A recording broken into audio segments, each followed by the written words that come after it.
His dick mole is on the pictures and in the videos, and it's on his body. That's proof enough to me.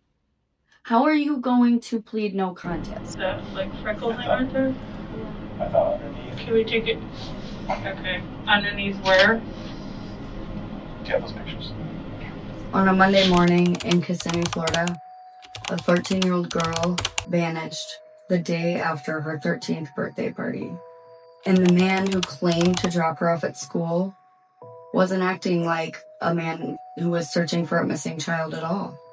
Within hours, detectives uncovered a trail of lies. First, they started small, then they were catastrophic, which led to the exposure of a deep, twisted, dark secret. A predator had been hiding in plain sight. This case would expose everything that 37-year-old Stephan Sterns was desperately trying to cover up, hide, and erase.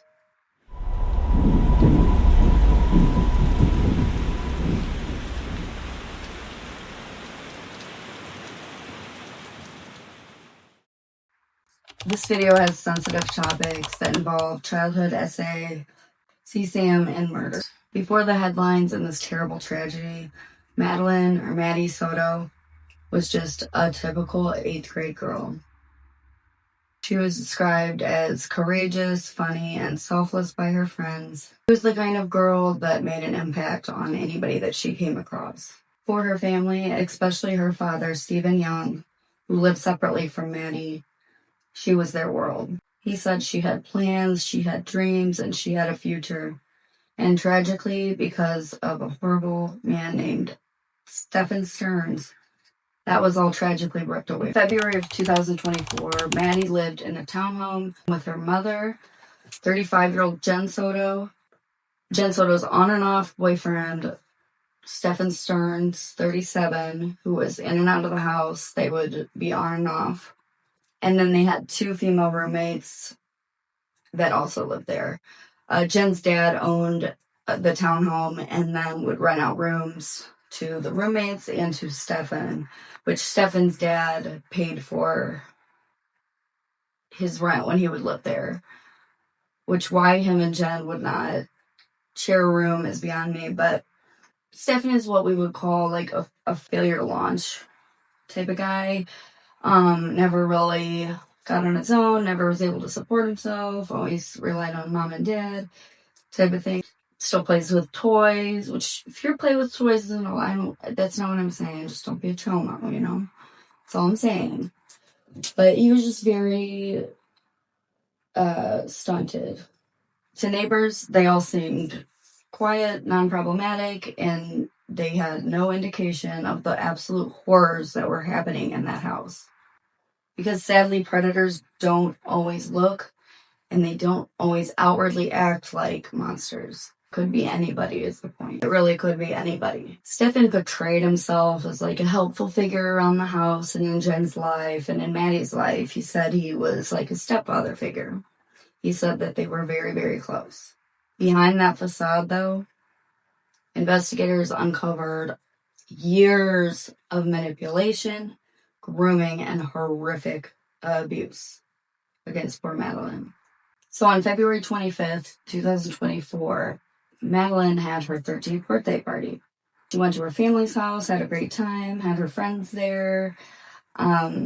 She came home around 10 or 11 o'clock. Jen wasn't able to go to the party. She was starting a new job, so she could not attend. She came home, said hi to her mom. This is according to Jen. So Jen decides she needs to sleep in, and she needs to get a good night's sleep. She has a king-size bed, but she needs to get a good night's sleep. She's on a whole bunch of meds that knock her out, and it's imperative that she gets a good night's rest, okay? That's what she tells investigators. So she needed that whole bed to herself, okay, so that she could sleep. So she sends her 13-year-old daughter, Madeline, and her 37-year-old boyfriend up to a different bedroom to sleep together.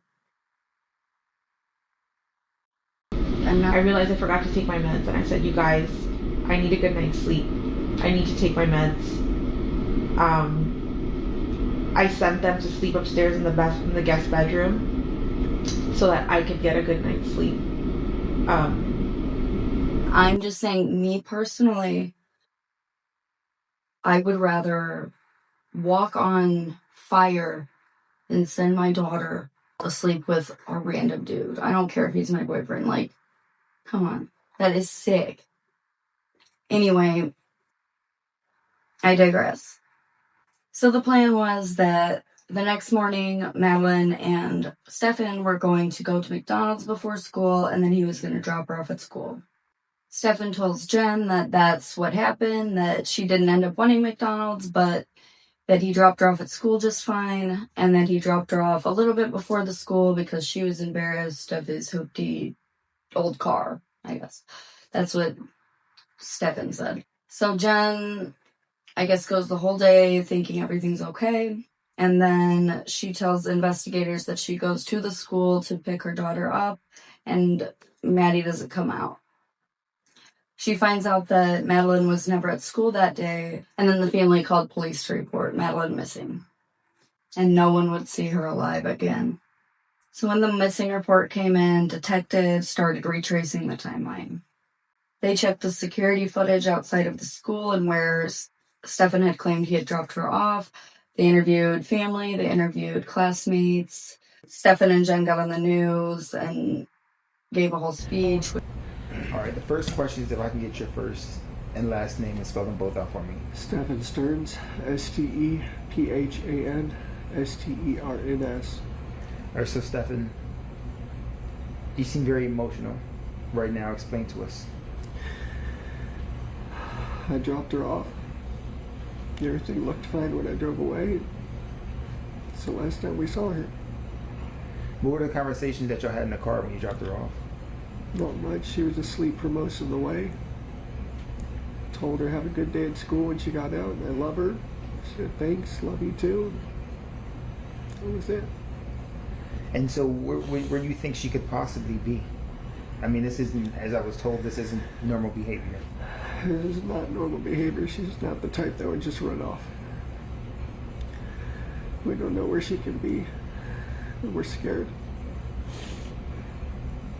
We just want her home. Are you, in a sense, blaming yourself? It's hard not to. Why? I dropped her off early. I could have waited longer. She looked okay. She was walking towards the school when I saw her. It was like any other day, so I went on with my day. It's hard not to blame myself. What has the conversation been with Jen since? She's been a lot stronger than me. She's been holding it together really well, but it just keeps coming in waves. Just the reality keeps hitting. We don't know where she is. We don't know if she's safe. We're just scared. We just want her home. Have you, like, literally put boots on the ground, went out? Yeah, I even went out with the cops where I had dropped her off. And we looked all up and down the road, all along the communities, and there was nothing helpful. None of the cameras were pointing the street. Nothing, which in 2024 was surprising. What was the language, not language verbally, language, body language, when you dropped her off? Did she seem happy? Was she like, I'm going to meet my friends? Happy. She had a happy weekend. She just turned 13. She had a 13th birthday party. She was happy that we were all together here, and she's just very happy. She was a happy kid. She's very sweet. She's a very sweet girl. She brings a lot of joy to us, and we just not knowing.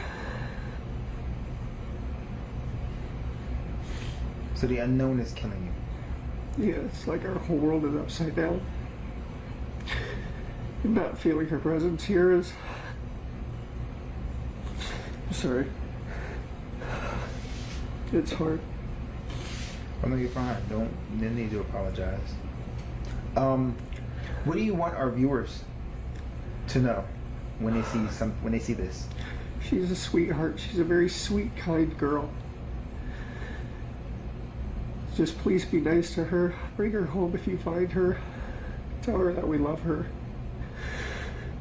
Wherever she is, I hope she's okay. But nothing. No sightings, no digital check-ins, and no phone activity. But then investigators pulled the surveillance footage from the apartment complex that morning. And that's where everything changed. At 6:01 a.m., a figure was seen creeping up to the dumpster in the apartment complex that they all lived in. And the figure was Stephan Sterns. It was before sunrise, and he had Maddie's backpack and Maddie's school-issued laptop with him, and he threw it in the dumpster. So after they see him throw these things into the dumpster, this was the first red flag. Not only a red flag, but like a siren, okay? Stephan is cooked. So after Stephan was seen on surveillance camera throwing Madeline's backpack and her computer away in the dumpster, he goes back to the townhome for a few minutes, and then he is seen leaving in his car with Madeline in the passenger seat, and she appears to be asleep, and that's what Stephan says. So she's like leaning over to the side. But investigators believe that she was already deceased. This wasn't a runaway case. This was no accident. This was a cover-up in motion by a sick, twisted chomo. What investigators would discover next was years of hidden abuse and a digital trail that Stephan Sterns could no longer cover up, hide, or erase. In the hours after Madeline's disappearance, investigators started analyzing every single move that Stephan has made recently. They monitored his phone activity, his online behavior, and any attempts to conceal any evidence. They found that at 7:23 a.m., he factory reset his phone to try to wipe it clean of anything he had on there. Highly suspicious, Stephan. And the truth buried in that device was more disturbing than anybody could have imagined. Meanwhile, search teams combed through forests, retention ponds, and nature trails all throughout Osceola County in Florida. Volunteers walked for miles. The police brought in canine units that were trained to find missing children. Drones scanned heavily from above. Hours stretched into days, hope began fading away. But investigators were determined, and they worked around the clock. Answers were out there somewhere. Investigators cracked into the cloud data in Stephan's phone. They discovered a horrible truth. Madeline had been abused for years in a home that she should have felt safe in. She should have been safe in. Images, photos, documentation of all kinds that this man had been abusing poor Madeline, essaying her since at least 2019, when she was about 8 years old. This was not a one-time act of violence. This was a long pattern of predatory behavior that escalated and escalated until the ultimate crime. As detectives dug deeper, they uncovered the psychological profile of a predator. In the days following Madeline's disappearance, Stephan was acting strange. He gave conflicting statements to investigators. He appeared emotionless or had ingenuine emotion during interviews. And he seemed way more interested in his own digital footprint than he did in finding Maddie. Like Jen said that before she even knew Madeline was missing, that Stephan had accidentally factory reset his phone in front of her. So the second time he had factory reset his phone that same day, because remember he did it earlier at 7:23 a.m. Detectives noticed that he avoided searches, that he was unavailable to have conversations, and that he just didn't show any genuine concern. His behavior wasn't just suspicious, it was very revealing. Once investigators gathered enough evidence against Stephan, they brought him in for questioning. Detectives noticed immediately that his demeanor was calm. During the interview, he didn't ask for updates, he didn't ask how the search was going, and he didn't even ask what he could do to help. Instead, he seemed detached, rehearsed, and emotionally flat, as if he had already accepted the outcome. Do you have a Google account? Yeah. Do you save pictures to your Google account? Sometimes. Yeah. Or is it automatically? I know sometimes phones sync to a cloud and... Yeah, I think it backs up to Google. Here's where I'm going to be brutally honest with you. There's your phone. And I'm pretty sure you know what some of those pictures are about. You're a very intelligent person. And I don't want you to discredit yourself by saying you don't know about all the pictures that are on your phone. You understand what I'm saying?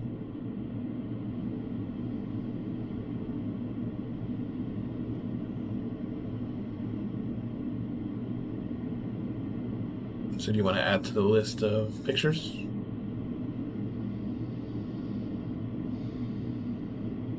I don't know.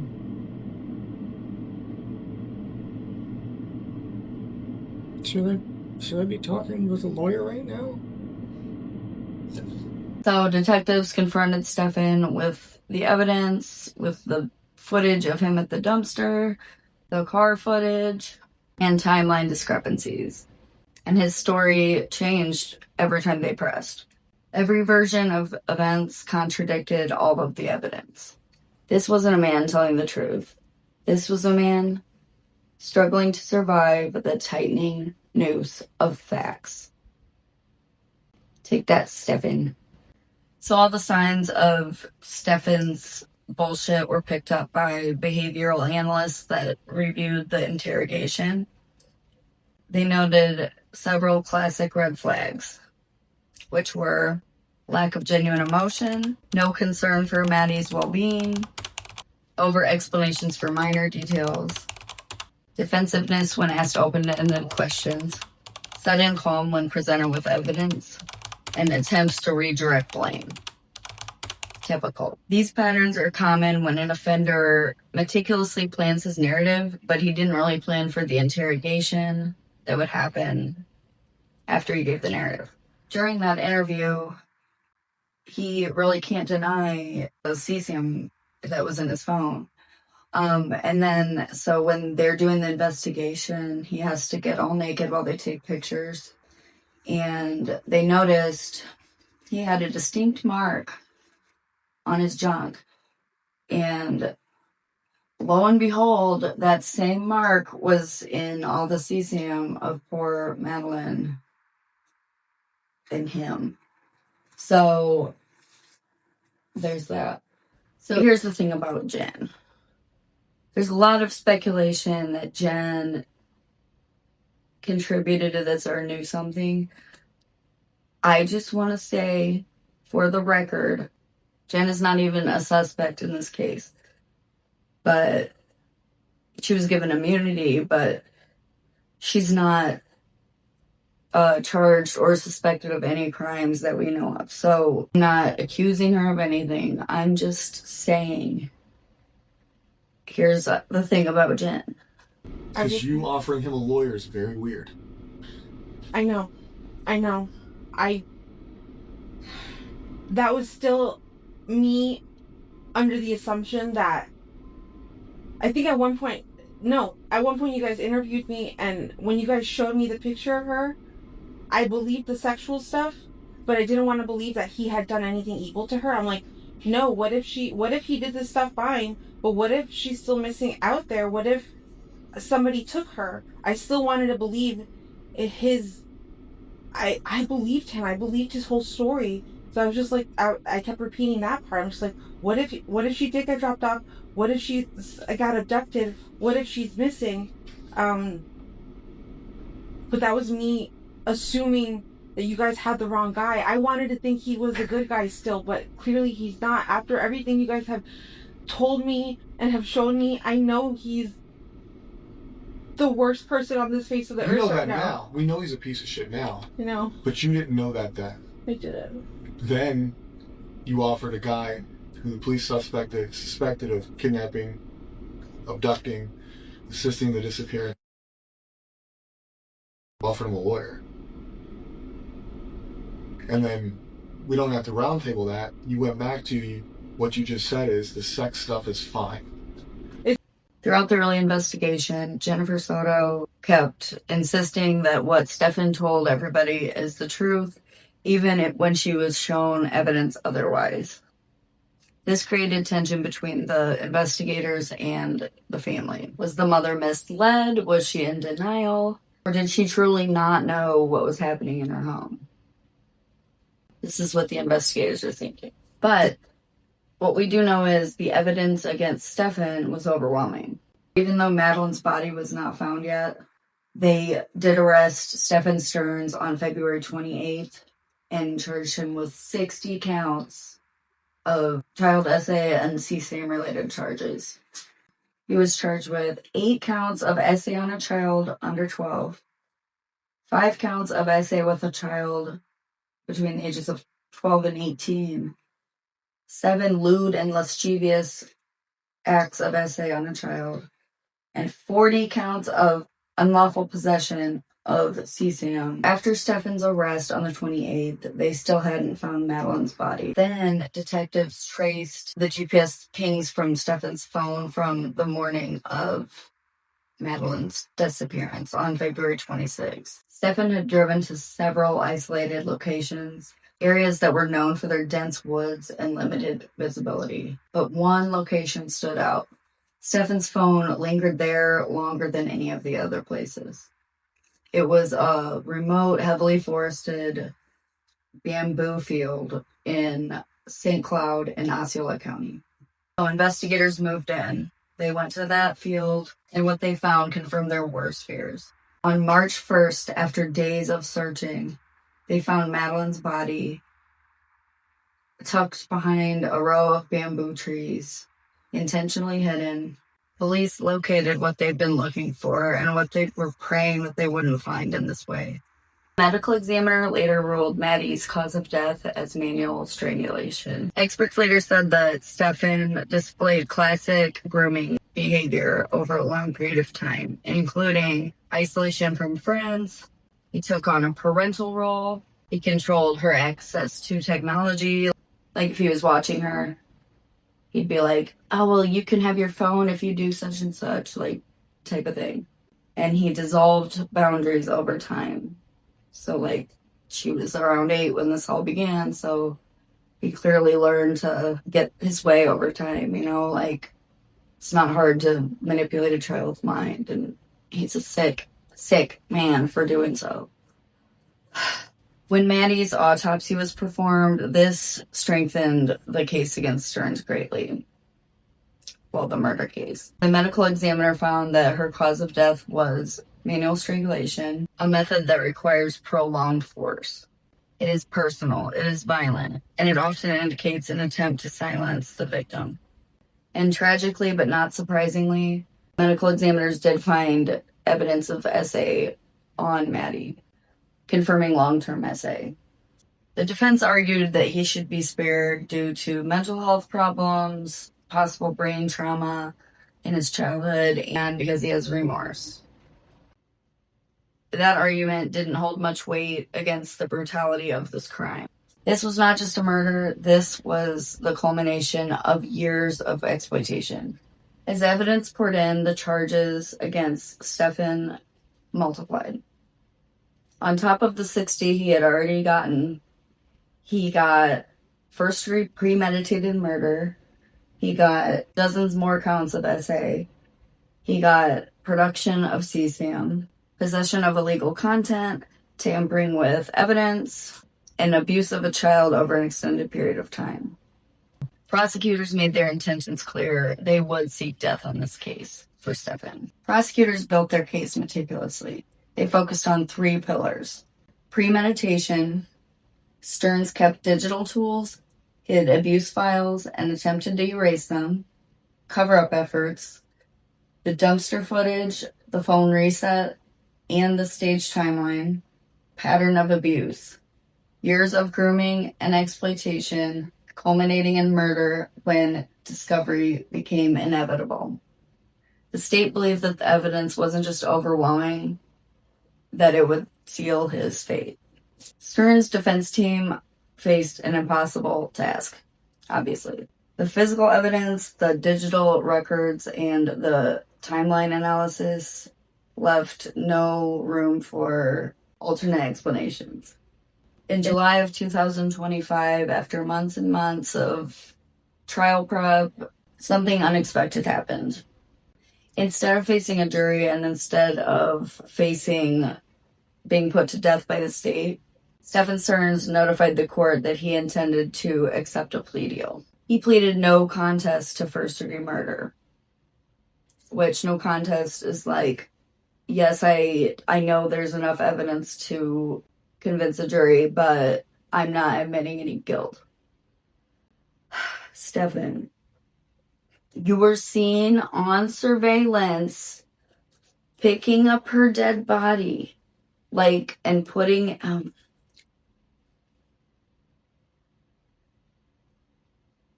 I can't with this fucking guy. I can't with this guy. Even though his dick mole is on the pictures and in the videos and it's on his body. That's proof enough to me. How are you going to plead no contest? But it doesn't matter. Everybody knows he's guilty. He just can't say it because he's a bitch. He just can't admit it. And that's what, it's just like,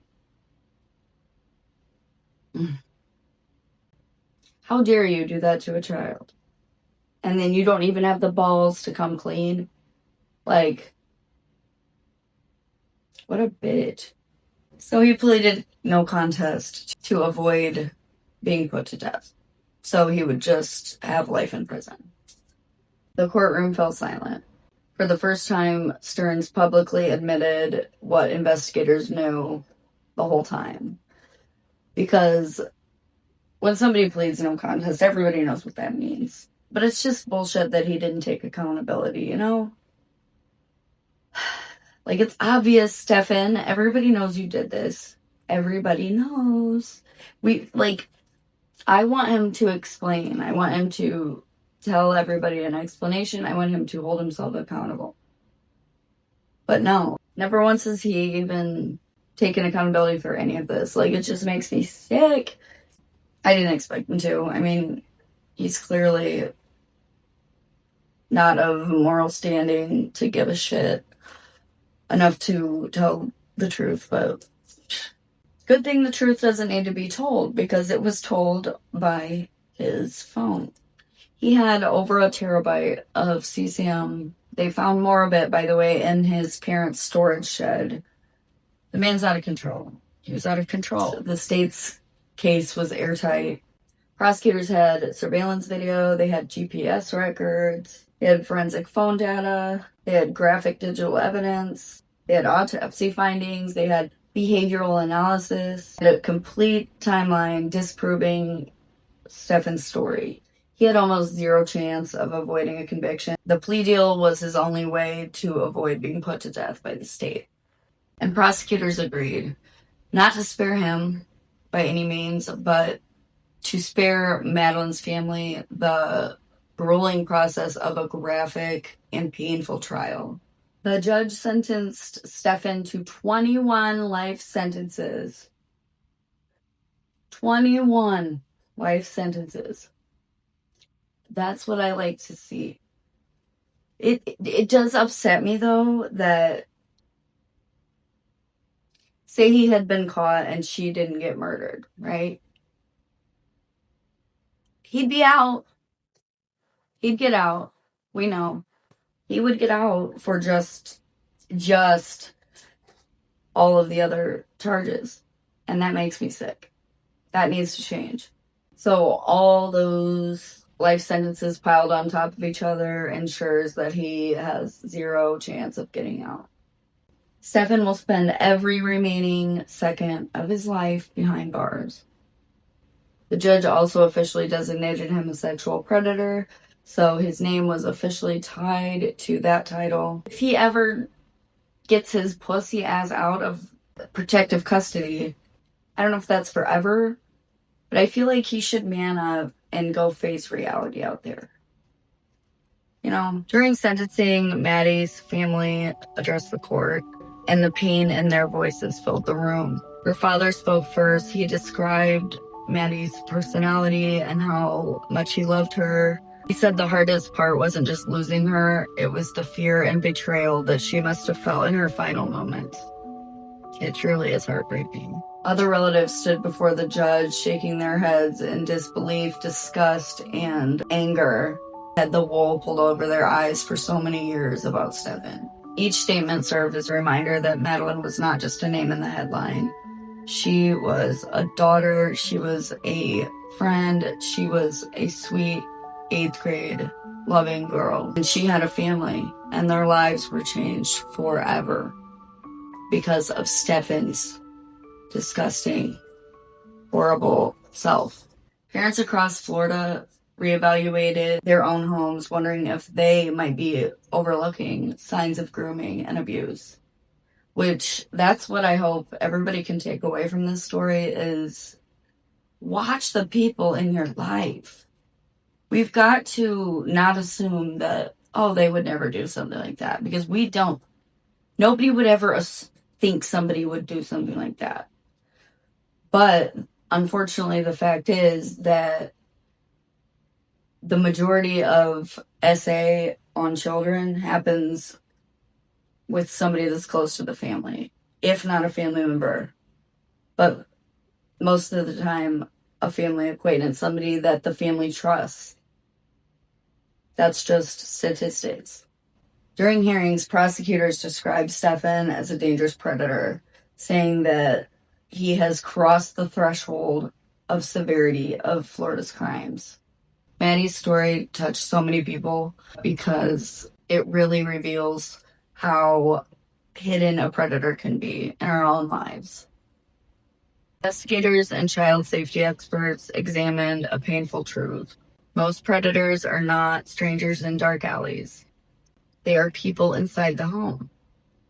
People with access, people who groom not only the child, they will groom the entire family. So not only are they grooming your child, but they could have been grooming you from the minute they met you. They may have only pursued you because you have children. You've got to take precautions. You've got to watch your don't ever let's take a little lesson from this and Jen Soto, and don't send your child to bed with your boyfriend. When you guys slept in the same bed together, middle, did you ever wake up and find them cuddling? Did you ever wake up and find them closer than you thought they should be? They would snuggle, yeah. Okay. But we all snuggle. I didn't think that was abnormal. So if you guys are sleeping in the same bed and she's in the center, you've woken up and they're snuggling. They're under the same blanket. They're not under the same blanket. No. But just like she's got her own blanket. Spooning for what? What is snuggling to you? Because to me, snuggling, spooning, big spoon, little spoon. He would lay down like this, and she would be right here in the nook. Okay. How do you guys sleep? You guys sleep clothed, unclothed? Stephan would sleep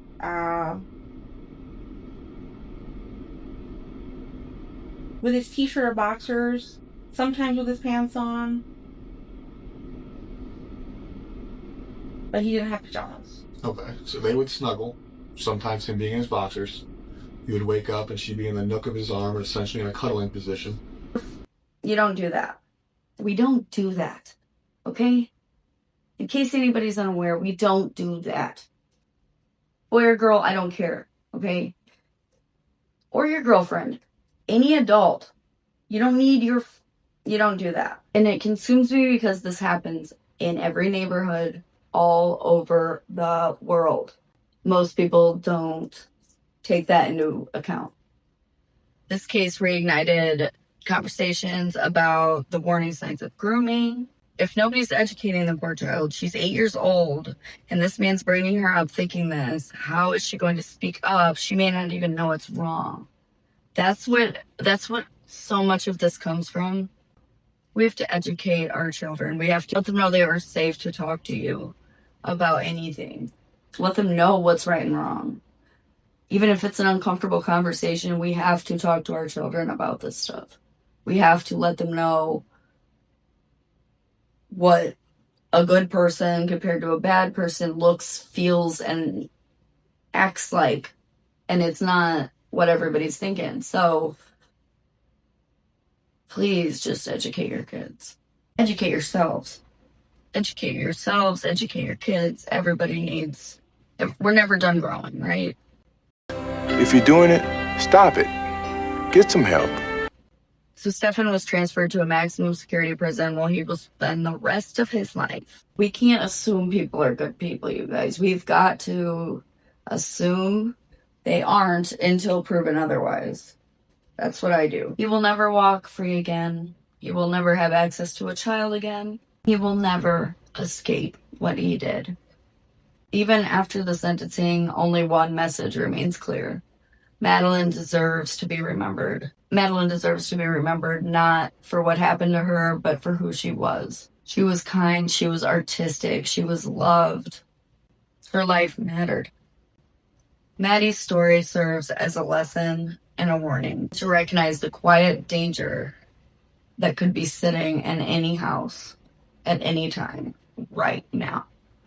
If you or someone you know is experiencing grooming, abuse of any kind, or manipulation, help is available. And speaking up could save your life or someone else's. Thank you for watching this video on the life and the case of Madeline Soto. Let's keep her and her family in our prayers. Stay safe, and I'll see you at the next video.